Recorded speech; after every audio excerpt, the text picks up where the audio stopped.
साथियों, स्वागत करता हूं मैं हर्षद ठाकुरिया अपने एक और अच्छे से लेक्चर में। और ये लेक्चर आपके और मेरे प्यार की वजह से, मेहनत की वजह से ही बहुत ही अच्छे बन रहे हैं। और मैं कोशिश करता हूं कि मेरे द्वारा समझाई हुई लगभग सभी बातें आप लोगों को बहुत ही अच्छे से समझ में आ रही हैं। दोस्तों, आज हम लोग जिस चीज के बारे में बात कर रहे हैं वो है प्रकाश संश्लेषण के बाद जो श्वसन हमने चैप्टर स्टार्ट किया है, उस श्वसन चैप्टर में आखिर क्रियाधार कितने प्रकार के हो सकते हैं। दोस्तों, हम लोग एक चीज जानते हैं कि किसी भी अभिक्रिया की शुरुआत में कोई एक क्रियाधार उपस्थित होगा जो उत्पाद का निर्माण करेगा। मेरी ये बात को आप ध्यान से सुनिए। दोस्तों, क्रियाधार वो होगा जो आगे जाके उत्पाद का निर्माण करेगा। आज आप सब लोग क्रियाधार हैं। आज आप सब लोगों को उत्पाद का निर्माण यानी कि डॉक्टर बनना है, तो अभी आप कच्चा माल हो, आगे जाके आप क्या बनोगे? उत्पाद। दोस्तों, इसी तरीके से यहाँ पे अभी ये सब क्रियाधार है। क्रियाधार का मतलब प्रकाश संश्लेषण अभिक्रिया के द्वारा जो हमने ग्लूकोज प्राप्त किया, ये हमारे पास था क्रियाधार। और अब हमें बनाना है उत्पाद। और दोस्तों, उत्पाद स्वरूप हमें बनाना है एटीपी, एडिनोसिन ट्राइफॉस्फेट, मतलब ऊर्जा। तो ऊर्जा का निर्माण आखिर अब हम लोग कैसे करेंगे, आइए जरा देखते हैं।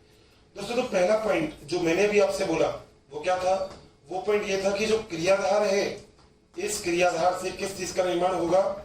इससे निर्माण होगा उत्पाद का। पहला पॉइंट सबको अच्छे से क्लियर है? क्रियाधार से किस चीज का निर्माण होगा? उत्पाद का। ये पहला पॉइंट। दूसरा, दोस्तों ये बात याद रखिएगा कि यहाँ पे जो हमारे पास क्रियाधार उपस्थित होते हैं, ये क्रियाधार 3 प्रकार के हो सकते हैं।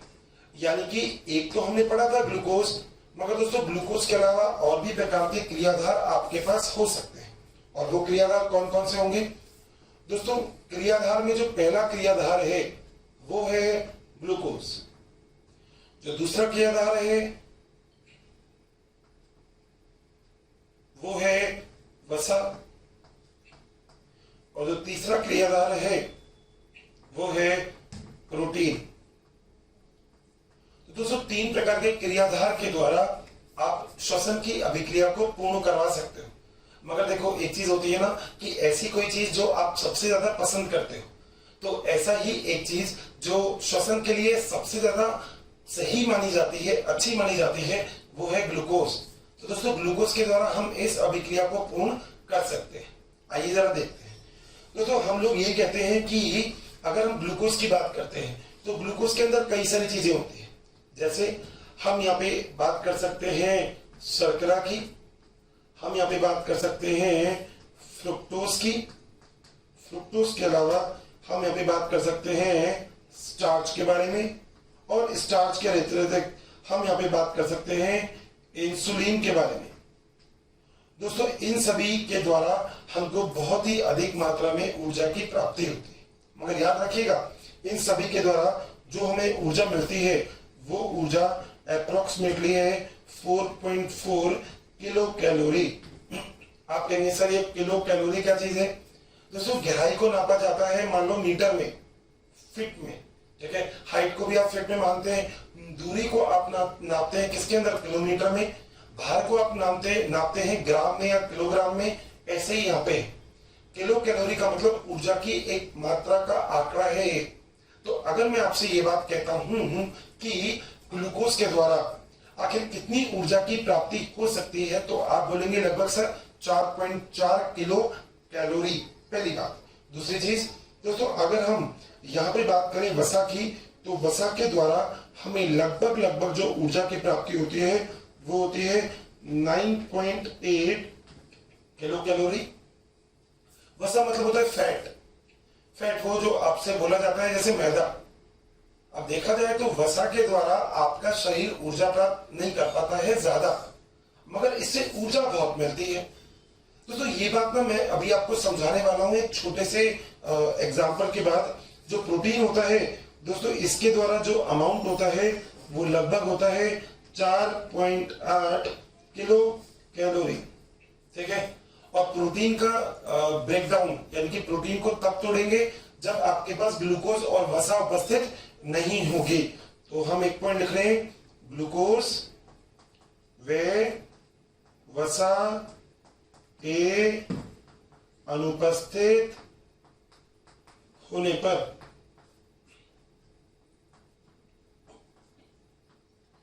दोस्तों इस चीज को हम जीव द्रव्यी श्वसन कहते हैं, यानी कि प्रोटोप्लाज्मिक रेस्पिरेशन।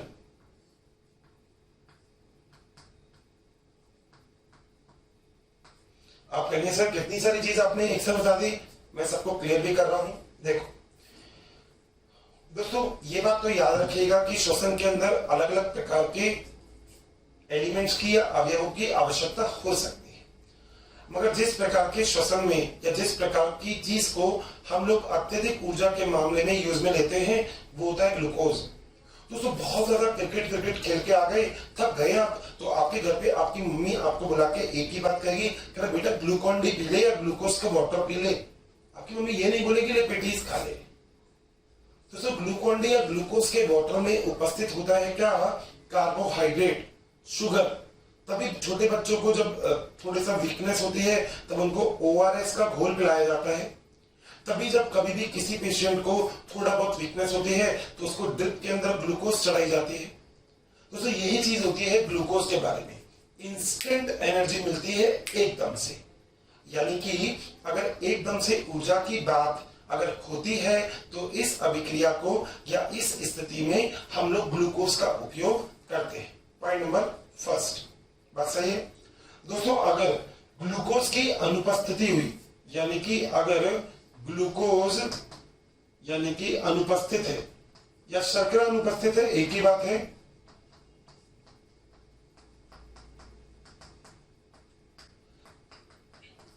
तब हम किस चीज का उपयोग करेंगे, वसा का।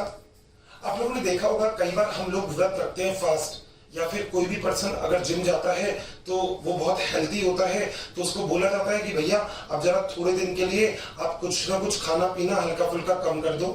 दोस्तों ऐसा इसलिए कहा जाता है क्योंकि शरीर में जो वसा है उसका अब टूटना बहुत जरूरी है। आपके शरीर में वसा का केवल वसीकरण होता है। वसीकरण का मतलब वसा के बड़े बड़े अणु केवल छोटे छोटे अणुओं में टूटना ही होता है, मगर आपके शरीर में कभी ऐसा नहीं होता कि यहाँ पे जो वसा के अणु है उससे आप ऊर्जा प्राप्त कर रहे हो। वसा के द्वारा आपके शरीर को अत्यधिक ऊर्जा नहीं मिलती है, केवल वसा को इधर उधर डिपोजिट किया जाता है। ज्यादा बाहर का खाते हैं तो ऐसा सा पेट हो जाता है, हम कहते हैं ये तो मोमोज चाउमीन चिपक गई है। बिल्कुल सही है। और दोस्तों इसी का मतलब आप लोग ये बात समझ सकते हैं कि वसा के द्वारा आपको ऊर्जा तो ज्यादा मिल रही है, बिल्कुल सही है, मगर याद रखना वसा को तोड़ने में भी अधिक ऊर्जा की आवश्यकता होगी। दोस्तों बिजनेस तो वो जिसमें कम पैसा लगाया जाए और ज्यादा आमदनी हो, ज्यादा प्रॉफिट हो। यहाँ पे कम पैसा लगाया जाके ज्यादा प्रॉफिट होता है, यहाँ पे अधिक पैसा लगा के प्रॉफिट कम है। आपको लग रहा होगा सर ऊर्जा तो बहुत मिल रही है, कैसी बात कर रहे हो, मगर दोस्तों इस ऊर्जा को प्राप्त करने के लिए वसा के अणु को तोड़ा भी तो जाएगा, और अगर वसा के अणु को तोड़ने में आपको इतनी ऊर्जा लगेगी, इससे अधिक ऊर्जा लगेगी और आपको ये मिलेगा तो फायदा नहीं है। 10 रुपए बिजनेस में लगाए, 5 रुपीज का रिटर्न बना, मजा नहीं आएगा। मजा तब है जब 10 रुपए लगाए और 15 रुपए मिल गए, प्रॉफिट हो गया 15 रुपए का नहीं 5 रुपए का। दैट इज कॉल्ड एज वसा। तो वसा जो होता है ये जनरली आपके शरीर में केवल वसीकरण होता है, जिसे हम इमल्सिफिकेशन बोलते हैं। और यही वसीकरण का जो प्रोसेस है, इसी वसीकरण के प्रोसेस के बाद जो अगला प्रोसेस है वो है प्रोटीन। दोस्तों प्रोटीन क्या चीज होती है? प्रोटीन का मतलब ये होता है कि लगभग 4.8 किलो कैलोरी तक जो प्रोटीन होता है, ये प्रोटीन का हम उपयोग करते हैं, मतलब इतना प्रोटीन से ऊर्जा प्राप्त होती है। मगर अगर आप ध्यान से देख रहे हो तो दोस्तों प्रोटीन को पहले नहीं तोड़ा जाता। एक्चुअली प्रोटीन को तोड़ने के लिए हम बोलते हैं जब स्टारवेशन या भुखमरी हो जाती है। भुखमरी का मतलब जब किसी इंसान को बहुत समय तक खाना नहीं दिया जाएगा तो सबसे पहले तो ग्लूकोज का पाचन होगा, वो खत्म, तो वसा का पाचन होगा, ये भी खत्म। अब शरीर जिस चीज के ऊपर जाएगा वो क्या है, वो है प्रोटीन का पाचन। और दोस्तों याद रखना प्रोटीन के पाचन को हम लोग जीव द्रव्य श्वसन बोलते हैं, और इसके बाद व्यक्ति की मृत्यु होने के चांसेस हो जाते हैं।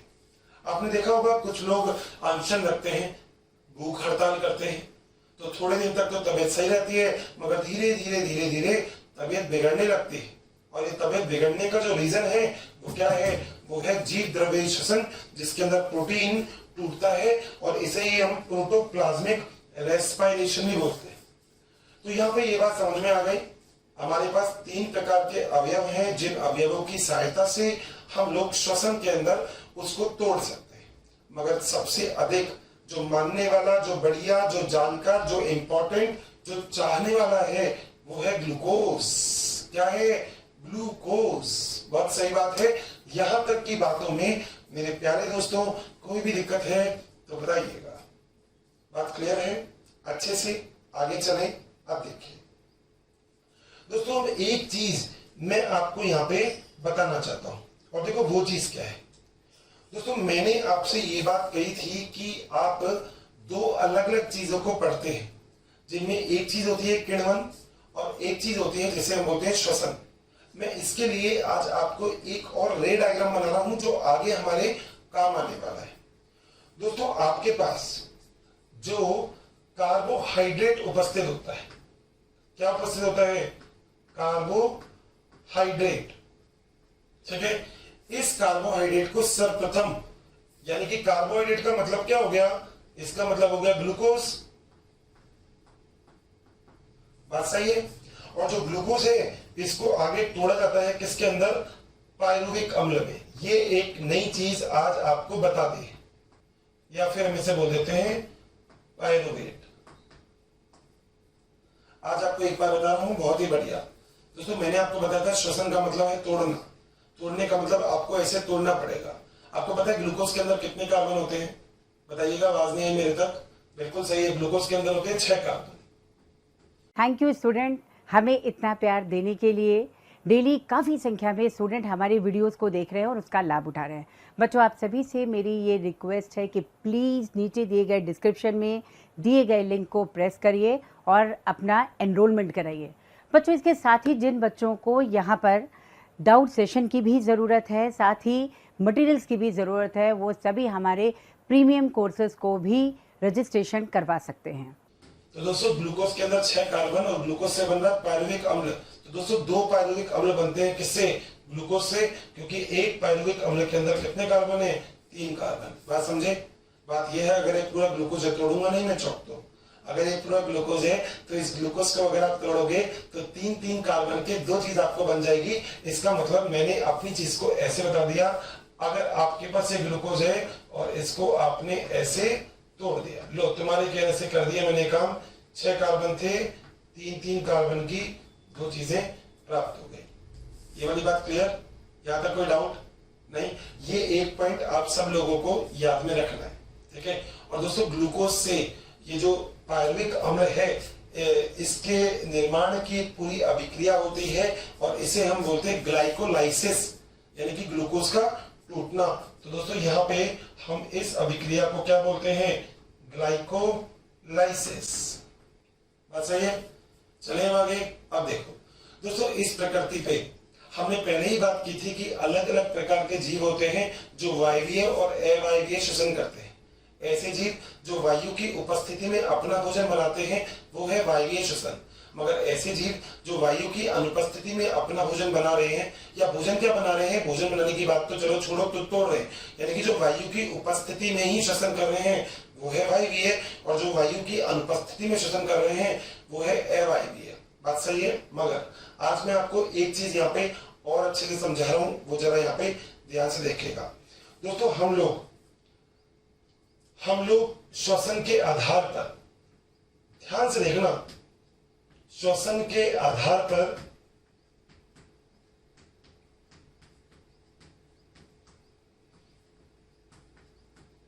जो जीव है उन्हें हम 2 भागों में बांट देते हैं। छोटा सा टॉपिक है तो मैं यहीं पे इसको डिस्कस कर देता हूं। दोस्तों, पहला जो प्रकार होता है वो होता है अविकल्पी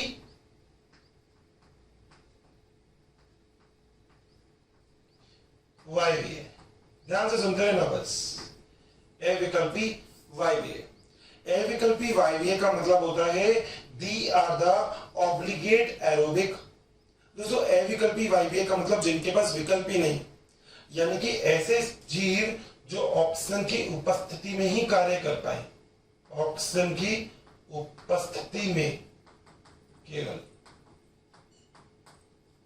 वो क्या होंगे, अविकल्पी वायवीय, जिनके पास विकल्प ही नहीं है ऑक्सीजन की अनुपस्थिति के अलावा। जैसे हम लोग ऑक्सीजन की अनुपस्थिति में कार्य नहीं कर सकते, हम लोगों को ऑक्सीजन की उपस्थिति में ही कार्य करना होता है, तो हम क्या है, अविकल्पी वायवीय। मगर दोस्तों यहाँ पे हम लोग दूसरी चीज की बात करते हैं जिसका नाम है विकल्पी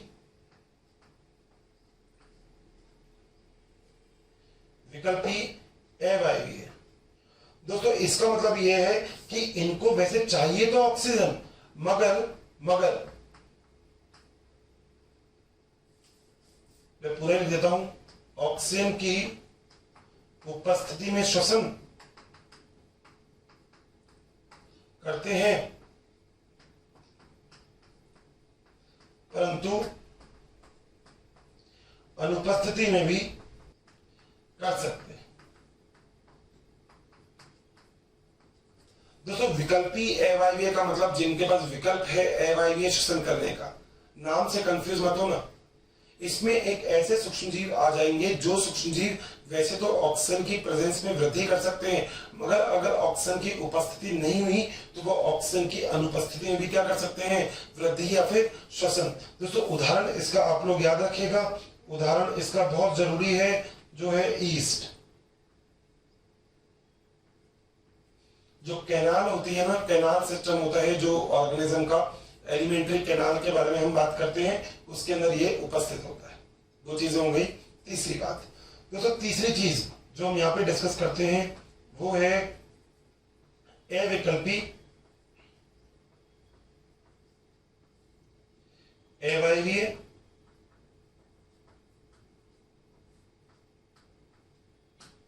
यानी कि ऐसे सूक्ष्मजीव जो ऑक्सीजन की अनुपस्थिति में वृद्धि करते हैं। ये ऑक्सीजन की उपस्थिति में थे, ये ऑक्सीजन की अनुपस्थिति में।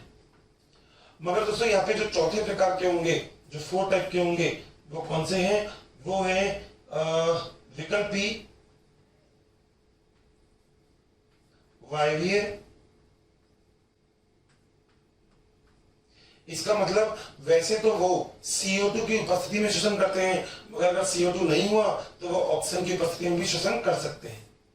ठीक है भाई, तो ये 4-5 पॉइंट आपको बहुत ही अच्छे से याद रखने हैं, एग्जाम में बहुत ही ज्यादा इंपॉर्टेंट है। दोस्तों इसका एक नाम बता रहा हूं, टिटेनी। एक सूक्ष्मजीव होता है जिसका नाम होता है क्लॉस्ट्रीडियम टिटेनी। टिटनेस जो करता है वो अविकल्पी अवायवीय करता है, ऑक्सीजन की अनुपस्थिति में ही वृद्धि करेगा। ठीक है, तो दोस्तों ये 4 से 5 चीजें आपके एग्जाम पॉइंट ऑफ व्यू से भी बहुत ही ज्यादा जरूरी है। तो ओवरऑल अभी के लेक्चर में जो हमने बात की वो बात क्या थी दोस्तों, वो बात ये थी कि क्रियाधार बहुत जरूरी होता है। क्रियाधार जो होता है वो क्रियाधार देखा जाए तो यहाँ पर कितने प्रकार का हो सकता है, 3 प्रकार का। या तो वो ग्लूकोज हो सकता है, या वो वसा हो सकता है, या वो प्रोटीन हो सकता है। दोस्तों सबसे अधिक जो क्रियाधार की तरह कार्य करेगा वो ग्लूकोज होगा, क्योंकि ग्लूकोज में ऊर्जा कम लगेगी और ज्यादा ऊर्जा मिलेगी। प्रॉफिट वाला बिजनेस तो वही है। 1 करोड़ लगाने के बाद 1 करोड़ 10 लाख रुपए कमाना और 20 लाख लगाने के बाद 30 लाख रुपए कमाना, दोनों के अंदर आप सोच सकते हैं प्रॉफिट किसमें है। लाइन को ध्यान से सोच लेना और बताना मुझे जरूर कि सर आपने बिजनेस करना सिखा दिया है। ग्लूकोज, इससे ऊर्जा मिलती है लगभग 4.4 किलो कैलोरी। वसा से लगभग मिलती है 9.8 किलो कैलोरी और प्रोटीन से मिलती है 4.8 किलो कैलोरी। अगर ग्लूकोज नहीं होगा तो आपका शरीर वसा के द्वारा श्वसन करेगा। अगर वसा नहीं होगी तो जो शरीर होगा वो प्रोटीन के द्वारा श्वसन करेगा। प्रोटीन के द्वारा जो श्वसन किया जाता है वो भूखमरी या स्टार्वेशन वाली कंडीशन में किया जाता है, क्योंकि शरीर के पास ना तो ग्लूकोज था ना ही वसा था, तो शरीर को कोई तीसरे प्रकार की भोजन की आवश्यकता हुई, जिसका नाम क्या हो गया, प्रोटीन। ये वाला पॉइंट क्लियर है अच्छे से मेरे प्यारे साथियों, बहुत ही अच्छे से। ठीक है, अगली चीज दोस्तों, ये बात आप लोगों को याद रखनी है कि वसा से ऊर्जा तो अधिक प्राप्त होती है, मगर वसा में पंगा है, क्योंकि आपको अधिक ऊर्जा लगानी भी पड़ती है। बोला था 1 करोड़ बिजनेस में 1 करोड़ 10 लाख रुपए मिले हैं, तो ज्यादा लगाओगे पैसा और ज्यादा मिल रही है ऊर्जा, ऐसे बिजनेस में फायदा नहीं है। आपका शरीर श्वसन क्यों करता है, क्योंकि आपने या पादप ने, मैंने बोला था दोनों के लिए एक ही बात है, आपने या पादप ने जो खाना बनाया या आपने जो खाना खाया, उस खाने को तोड़ने के बाद उससे ऊर्जा भी तो लेनी है। खाने का पूर्ण रूप से अगर टूटना हो जाएगा, खाना ब्रेक हो जाएगा, तभी एक बहुत ही अच्छे तरीके से ऊर्जा की प्राप्ति हमें होती है। बात सही है? आगे चलें, देखें। आगे की बात यह है कि हम लोग कार्बोहाइड्रेट जो कि ग्लूकोज होता है उसे पायरुविक अम्ल में बदलते हैं, और इस अभिक्रिया को हम क्या बोलते हैं? ग्लाइकोलाइसिस। बात ठीक है? इसमें आगे भी मैं आपको बहुत सारी चीजें अपडेट करता रहूंगा। अगली चीज, श्वसन के आधार पर जीव 4 प्रकार के होंगे। पहला होगा अविकल्पी वायवीय, जो केवल ऑक्सीजन की उपस्थिति में ही करेगा। दूसरा होगा अविकल्पी अवायवीय, जो भी ऑक्सीजन की यानी कि CO2 की उपस्थिति में ही करेगा, ऑक्सीजन की अनुपस्थिति में करेगा। विकल्पी वायवीय, जो ऑक्सीजन की उपस्थिति में भी कर सकता है, मगर अगर ऑक्सीजन नहीं होगी तो CO ऑक्सीजन की अनुपस्थिति में भी काम कर लेगा। सेम इसके लिए अपोजिट हो जाएगा। ये एक छोटा सा लेक्चर है हमारा पूरी चीजों को रिकॉल करने के लिए। दोस्तों बहुत जरूरी होता है, पिक्चर जब बनती है ना, तब उससे पहले हर एक अदाकार को, किरदार को बताया जाता है कि उसका किरदार क्या है। यहाँ पे भी सेम है, यहाँ पे भी हम एक एक चीजों को डिस्कस कर रहे हैं, बाद में सभी चीजों को हम एक साथ लेके आएंगे। तो अलग अलग चीजों को लेके चलते हैं, फिर एक साथ लेके आप लोगों के लिए ला रहा हूं अपना अगला लेक्चर। नोट करना बहुत ही अच्छे से, है ना, बहुत ही अच्छे से, और बताया कीजिए लेक्चर कैसे। ठीक है, thank you so much. Note करिएगा, फिर आगे चलते हैं। सर वापस से आप लोगों के सामने एक और बढ़िया सी चीज को लेके, और आज वाले लेक्चर में हम एक बहुत ही अच्छा सा डायग्राम यहाँ पे बनाने वाले हैं।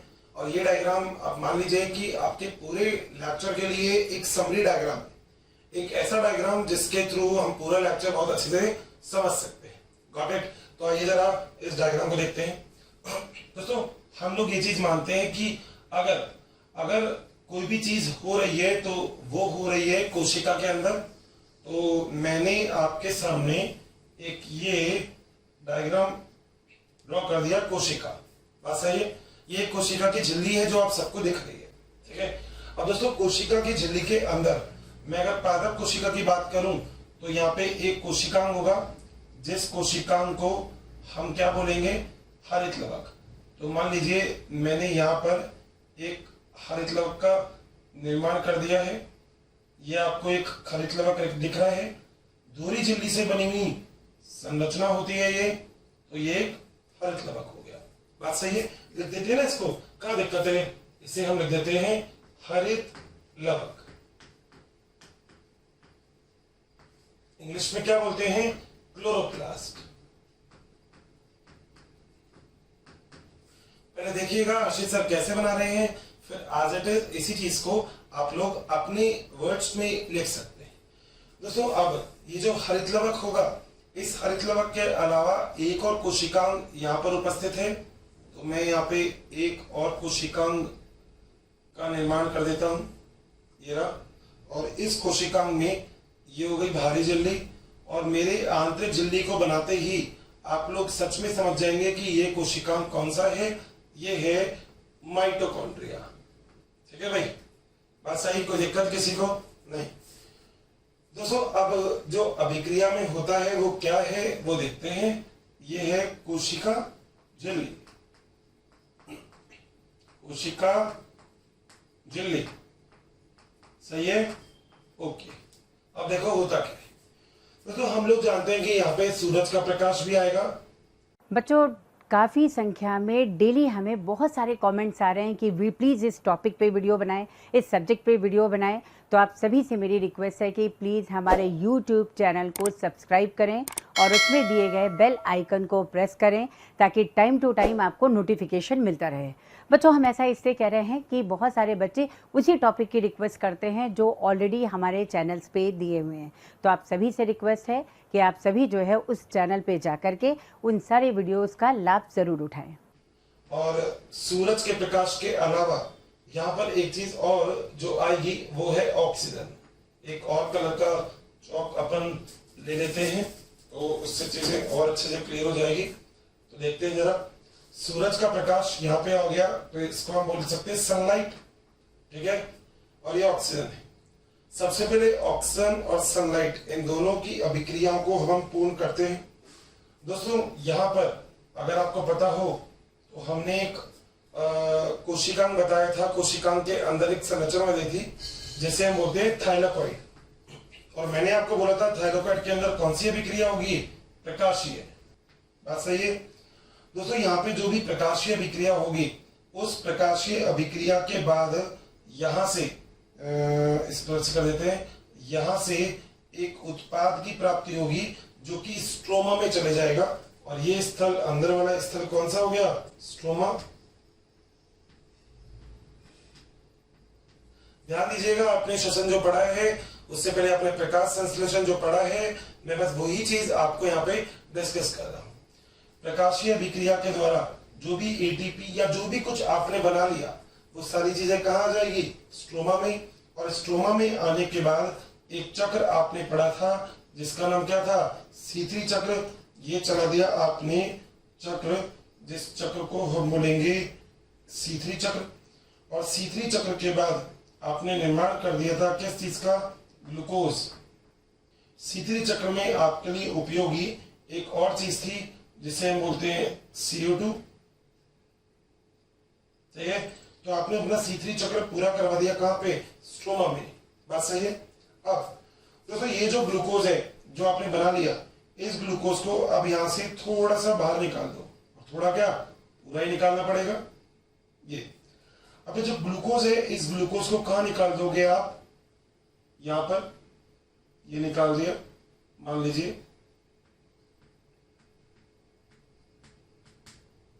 निकाल दिया।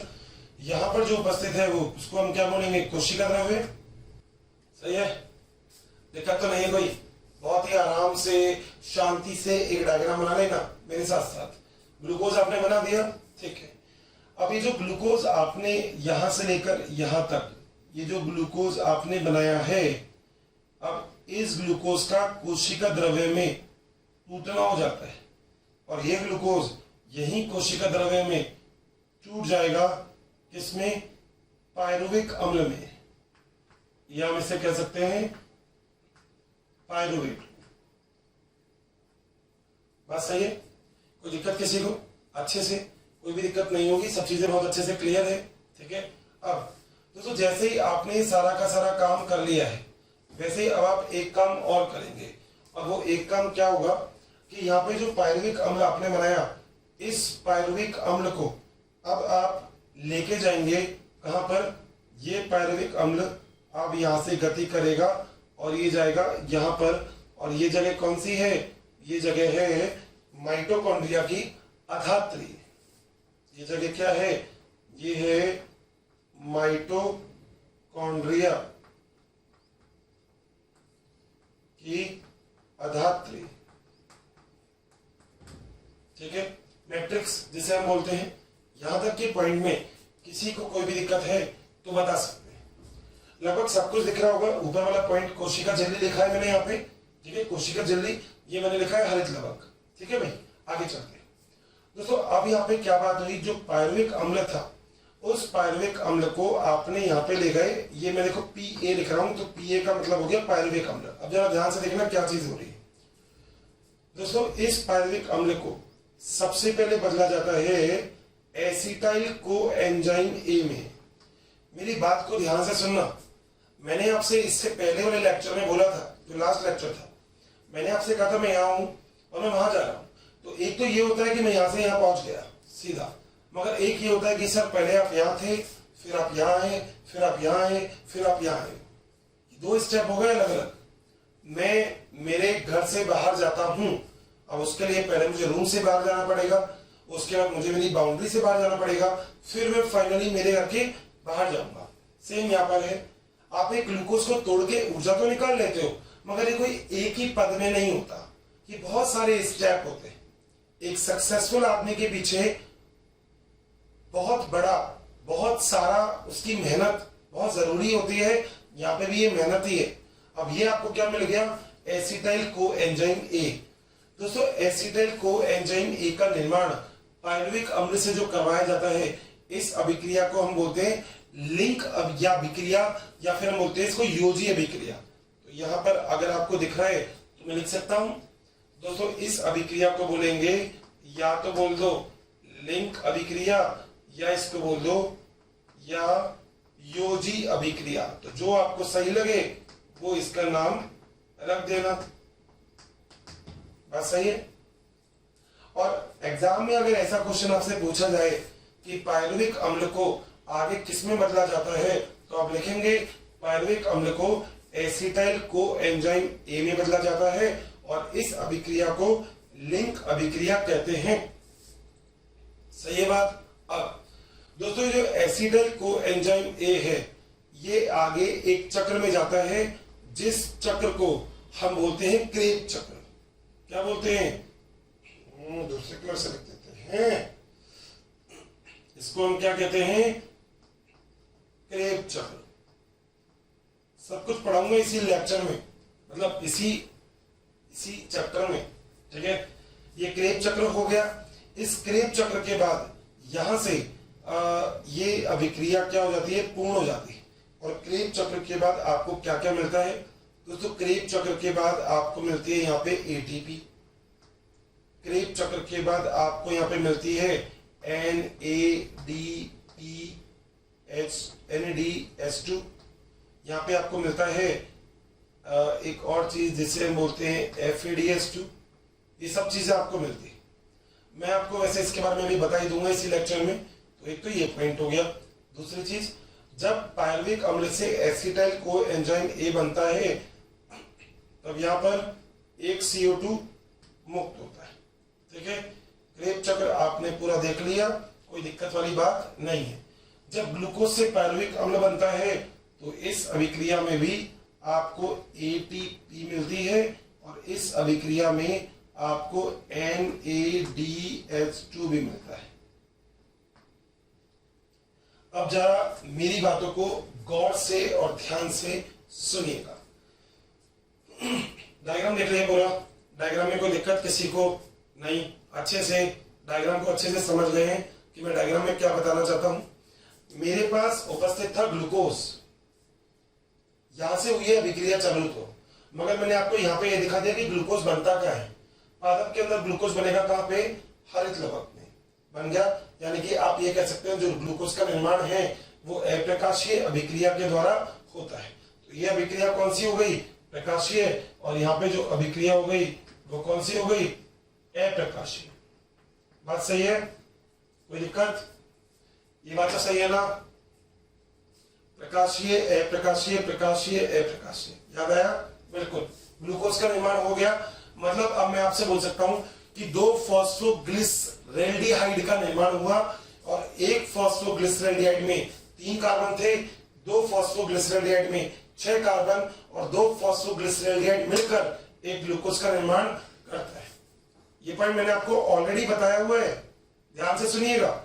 ये पॉइंट मैं आपको ऑलरेडी बताया हुआ है कि एक ग्लूकोज के अंदर 6 कार्बन होते हैं और कैसे निर्माण होता है हम लोग पढ़ चुके हैं C3 चक्र उसमें। अब इस ग्लूकोज को हरित लवक से बाहर निकाल के कहां लाया जाता है? कोशिका द्रव्य में। और ये जैसे ही ग्लूकोज अब यहाँ पे कोशिका द्रव्य में आपका आ चुका है, वैसे ही इस ग्लूकोज को तोड़ा जाता है। इसके अंदर पायरुविक अम्ल के अंदर ग्लूकोज को पायरुविक अम्ल में तोड़ने के प्रोसेस को हम क्या बोलते हैं? इस पूरे प्रोसेस को बोला जाता है ग्लाइकोलाइसिस, ग्लूकोज का टूटना। बात सही? जैसे ही ग्लूकोज टूट जाएगा पायरुविक अम्ल में, इसको भी थोड़ा सा हाईलाइट कर देते हैं। देखो, जैसे ही ग्लूकोज टूट जाएगा किसमें? पायरुविक अम्ल में। अब इस पायरुविक अम्ल को कहां पे लेके जाया जाएगा? यहाँ पर। और ये जगह क्या है? माइटोकॉन्ड्रिया। माइटोकॉन्ड्रिया के अंदर ये क्या है? अधात्री। तो माइटोकॉन्ड्रिया की अधात्री को हम इंग्लिश में बोलते हैं मैट्रिक्स। इस मैट्रिक्स में आप इसको ले आओगे।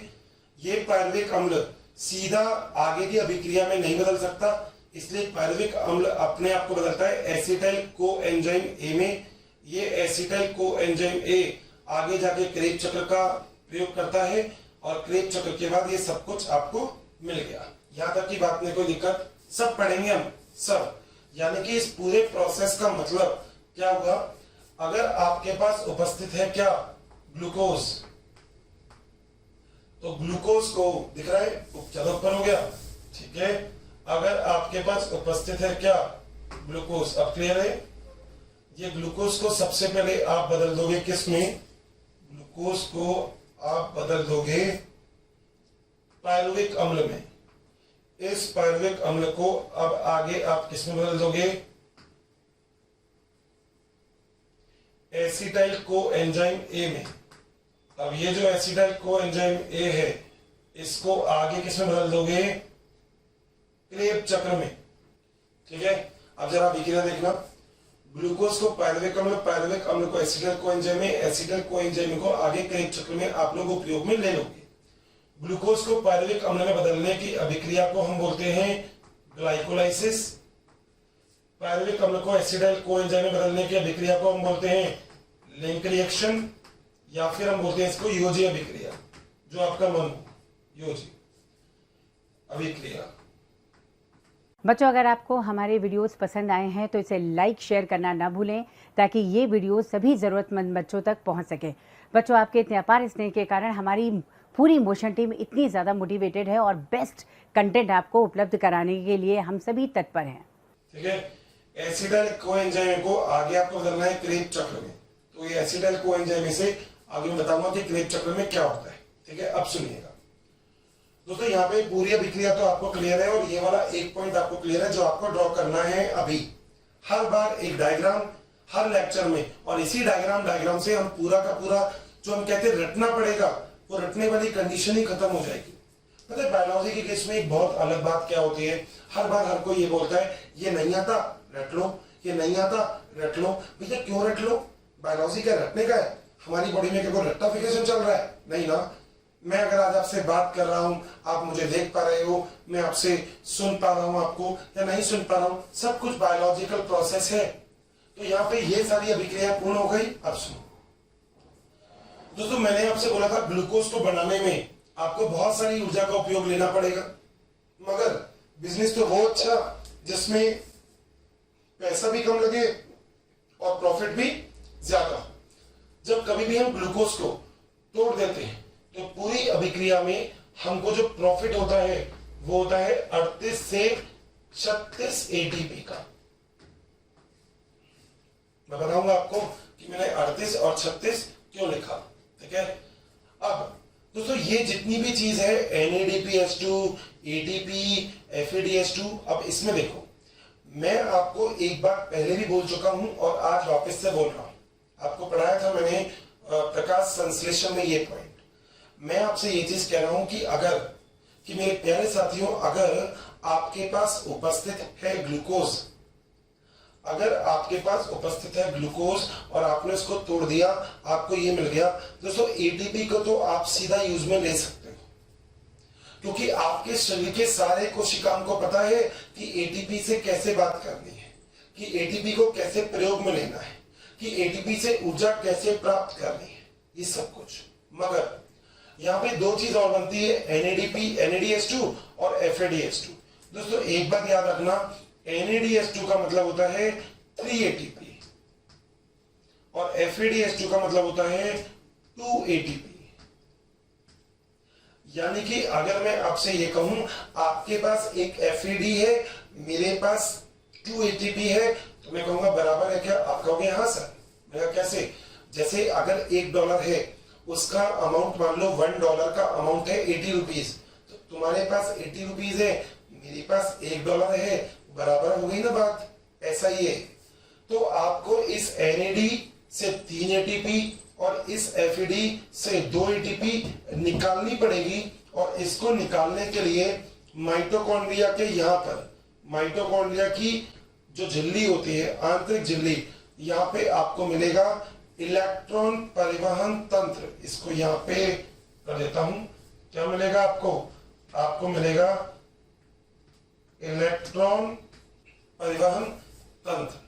और दोस्तों यही इलेक्ट्रॉन परिवहन तंत्र है जिस इलेक्ट्रॉन परिवहन तंत्र से NADH2 और FADH2 से हम लोग क्या प्राप्त करेंगे? ATP। यानी कि ओवरऑल आप लोगों को 38 ATP के आसपास अगर मिल रही है, तो वो सारी ATP के रूप में नहीं मिलेगी, वो इनके रूप में भी मिलेगी। मान लो आपको सैलरी मिल रही है, तो कुछ सैलरी तो इंडियन रुपीज में मिल गई, कुछ सैलरी डॉलर में मिल गई। अब डॉलर को चलाने के लिए गोलगप्पे खाने जाओगे क्या? नहीं, गोलगप्पे वाले से कहोगे भैया गोलगप्पे खिलाना, वो खिला देगा, उसको रुपीज दो या डॉलर दो, डॉलर नहीं लेगा ना। तो आपको क्या करना पड़ेगा, डॉलर को एक्सचेंज करवाना पड़ेगा, बदलना पड़ेगा, किसमें? रुपए में। यही यहाँ पे इलेक्ट्रॉन परिवहन तंत्र काम करता है। और ये इलेक्ट्रॉन परिवहन तंत्र इन दोनों से किसका निर्माण करता है? एटीपी का। इस तरीके से पूरे ही पद में आपको कितनी एटीपी प्राप्त होती है? 38 से 36 एटीपी तक। बात सही है? ये डायग्राम मैंने आपसे बोला था जब मैं बना रहा हूं तब देखा करो, क्योंकि अब आपको लग रहा होगा यार सर ने क्या बना दिया, मगर जिस मेरे प्यारे दोस्त ने देखा होगा मुझे बनाते हुए, उसको पता होगा मैं कहां से गया। सूरज का प्रकाश आया, बाकी सब देख लेना। ऑक्सीजन भी आया, ऑक्सीजन और सूरज का प्रकाश, जब ये दोनों आया, प्रकाशीय अभिक्रिया व विक्रिया का प्रयोग हुआ। उसके बाद यहाँ से जो भी ऊर्जा बनी वो अप्रकाशीय विक्रिया में उपयोग में आई। C3 चक्र चला, रुबिस्को एंजाइम की उपस्थिति में क्या बन गया? ग्लूकोज। ग्लूकोज को निकाल दिया हरित लवक ने कहाँ पे? कोशिका द्रव्य में। ग्लूकोज को बदल दिया पायरुविक अम्ल में। इस अभिक्रिया को हम बोलते हैं ग्लाइकोलाइसिस, ग्लूकोज का टूटना। पायरुविक अम्ल को आगे लेके गए हम कहाँ पे? मैट्रिक्स या अधात्री में। पायरुविक अम्ल को तोड़ा, तोड़ने के बाद क्या बनेगा? एसिटाइल को एंजाइम ए परावर्तित कर दिया, बदल दिया। एसिटाइल को एंजाइम ए अब आगे प्रयोग में आएगा क्रेब चक्र में, और क्रेब चक्र में आने के बाद आपको ये दोनों चीजें और मिलेगी, जिन दोनों को इलेक्ट्रॉन परिवहन तंत्र के द्वारा आप किसे बदल देंगे? एटीपी में। इतनी पॉइंट में किसी को कोई डाउट है तो प्लीज बहुत ही अच्छे से बता दीजिएगा। यहां तक नोट जरूर करिएगा इस चीज को अच्छे से, ठीक है? नोट करिए, फिर आगे चलते हैं। हाँ जी, अब आगे चलें दोस्तों। अब मैं आपको एक ऐसा डायग्राम बनाने वाला हूं इस लेक्चर में, जिस डायग्राम को आप प्रोटीन और वसा और कार्बोहाइड्रेट तीनों के लिए प्रयोग में ले सकते हो। अब आपको मेरी बात और अच्छे से समझ में आएगी। जरा देखिए, आपके पास बेसिक जो अभी ऊर्जा का स्रोत था वो क्या था? मान लो वो स्रोत है आपके पास ग्लाइकोजन, या आपके पास क्या है? स्टार्च। Got it? अब दोस्तों ये जो ग्लाइकोजन और स्टार्च है, इसको आप बदल दोगे किसके अंदर? इसको मान लो आपने ऐसे करके लिख दिया, जिसका नाम था ग्लूकोज।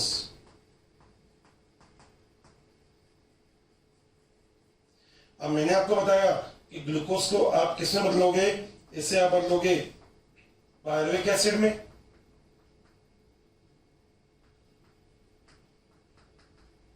इतना इंग्लिश में लिख सकता हूं ना,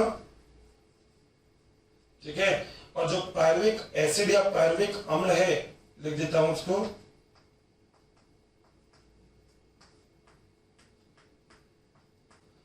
पायरुविक अम्ल। इसको आगे आप बदलोगे किसके अंदर? एसिटाइल को एंजाइम ए में। यहां तक ये बात सबको क्लियर है? अब देखो जरा गेम कर रहा हूं यहाँ पे दोस्तों। मान लो अब आपके पास एक और चीज है जिसका नाम है प्रोटीन। अगर आपके पास प्रोटीन है तो पहले इस प्रोटीन को बदला जाएगा किसमें? प्रोटीन किससे बने होते हैं? अमीनो अम्ल से। अमीनो अम्ल, इसमें लिख देता हूं हिंदी में ही, अमीनो अम्ल। और इस अमीनो अम्ल का उपयोग कहां किया जाता है? इस अमीनो अम्ल को आगे बदला जाता है एसिटाइल को एंजाइम ए में। अब मान लो ऐसे ही आपके पास उपस्थित है फॉर एन एग्जाम्पल वसा। क्या उपस्थित है? वसा। यानी कि आपके पास उपस्थित है लिपिड, ठीक है? अब वसा को बदलने के लिए क्या करना पड़ेगा दोस्तों? वसा को सबसे पहले बदला जाएगा यहां पे वसीय अम्लों में।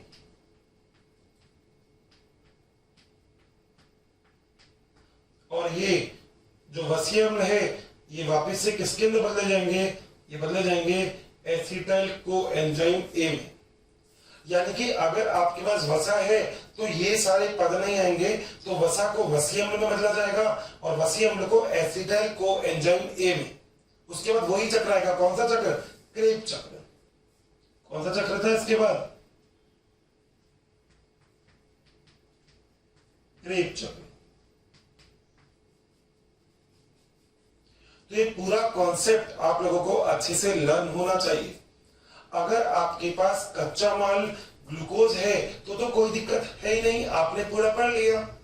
मगर अगर आपके पास कच्चा माल प्रोटीन है तो प्रोटीन को अमीनो अम्ल में बदला जाएगा। दोस्तों याद रखना, अमीनो अम्ल की बड़ी इकाई को ही हम प्रोटीन बोलते हैं। जब बहुत सारे अमीनो अम्ल आपस में जुड़ जाते हैं इस तरीके से, अमीनो अम्ल, अगर अमीनो अम्ल आपस में इस तरीके से जुड़ गए तो इसी संरचना को आप क्या बोल देते हो? प्रोटीन। तो अमीनो अम्लों की लंबी श्रृंखला को क्या कहा जाता है? प्रोटीन। और अमीनो अम्ल क्या होते हैं? दोस्तों अमीनो अम्ल ऐसी संरचना है जिसमें कार्बोक्सी एवं अमीनो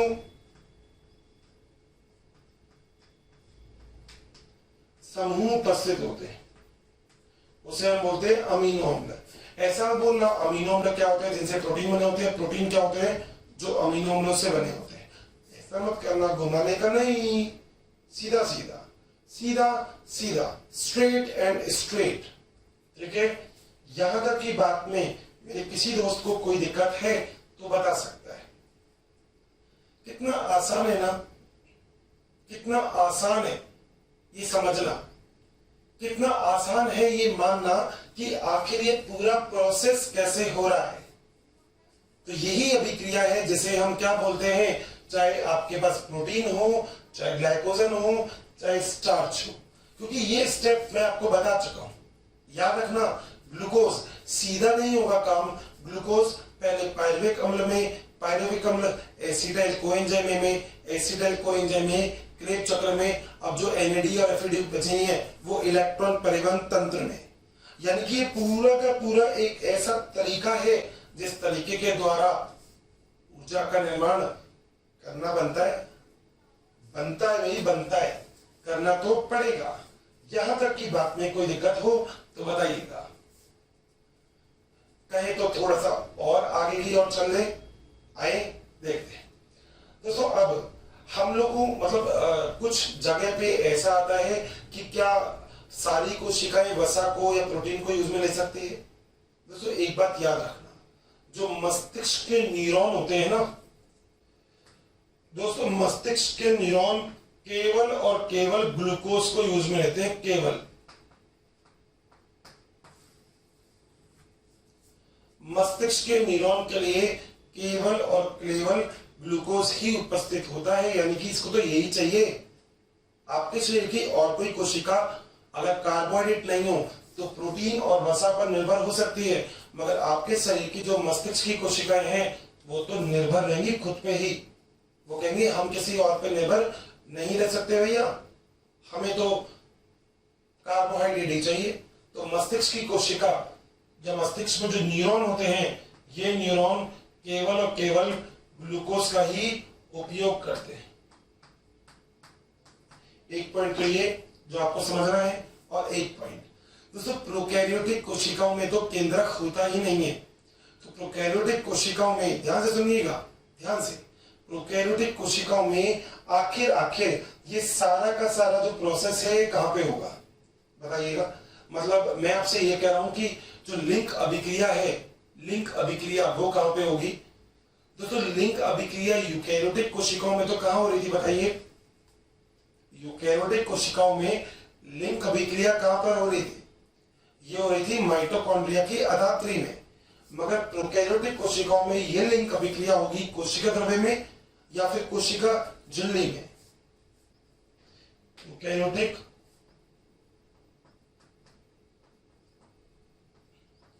कोशिका में योजी अभिक्रिया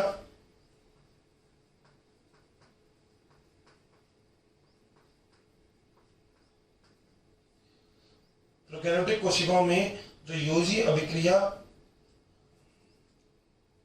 कोशिका द्रव्य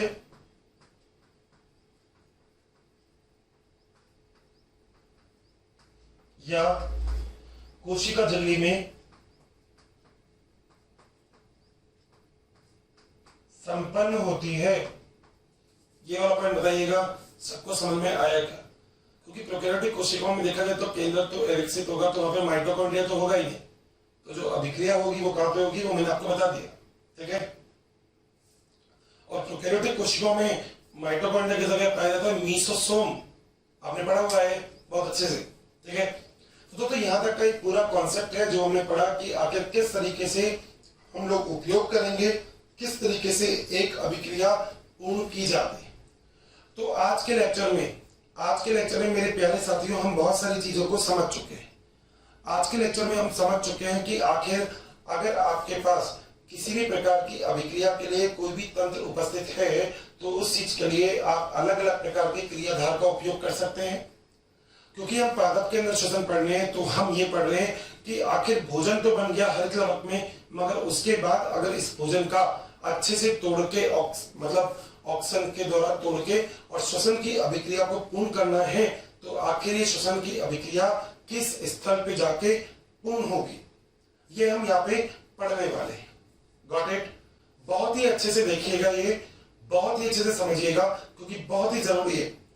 पता है मतलब इसको ना हवा बना के नहीं चलना, इसको ऐसा नहीं चलना कि यार ये तो बहुत टिपिकल है, नहीं आएगा समझ में, बिल्कुल नहीं। इसको बहुत ही इजीली समझना है और एक बार में आएगा, सिंगल टाइम। बात सही है? ठीक है भाई। तो दोस्तों फिर मिलते हैं हम हमारे अगले एक और लेक्चर में। Thank you so much, thanks for your joining. Note करिएगा, मिलते हैं फिर। बच्चों अगर आपको मेरी वीडियोस पसंद आई है तो बाकी के कंटेंट के लिए इस नंबर पे कॉल करें 180021217999। Thank you.